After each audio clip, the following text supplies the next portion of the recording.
आदित्याय च सोमाय मङ्गलाय बुधाय च गुरुशुक्रशनिभ्यश्च राहवे केतवे नमः। जपाकुसुमसङ्काशम् काश्यपेयम् महाद्युतिम् तमोरिम् सर्वपापघ्नम् प्रणतोऽस्मि दिवाकरम्। दधिशङ्खतुषाराभम् क्षीरार्णवसमुद्भवम् नमामि शशिनम् सोमम् शम्भोर्मकुटभूषणम्। धरणीगर्भसम्भूतम् विद्युत्कान्तिसमप्रभम् कुमारम् शक्तिहस्तम् तम् मङ्गलम् प्रणमाम्यहम्। प्रियङ्गुकणिकाश्यामम् रूपेणाप्रतिमम् बुधम् सौम्यम् सौम्यगुणोपेतम् तम् बुधम् प्रणमाम्यहम्।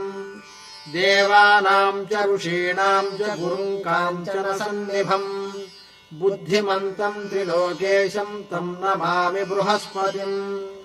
हिमकुन्दमृणालाभम् दैत्यानाम् परमम् गुरुम् सर्वशास्त्रप्रवक्तारम् भार्गवम् प्रणमाम्यहम्। नीलाञ्जनसमाभासम् रविपुत्रम् यमाग्रजम् छायामार्ताण्डसम्भूतम् तम् नमामि शनैश्चरम्। अर्धकायम् महावीर्यम् चन्द्रादित्यविमर्दनम् सिंहिकागर्भसम्भूतम् तम् राहुम् प्रणमाम्यहम्। पलाशपुष्पसङ्काशम् तारकाग्रहमस्तकम् रौद्रम् रौद्रात्मकम् घोरम् तम् केतुम् प्रणमाम्यहम्।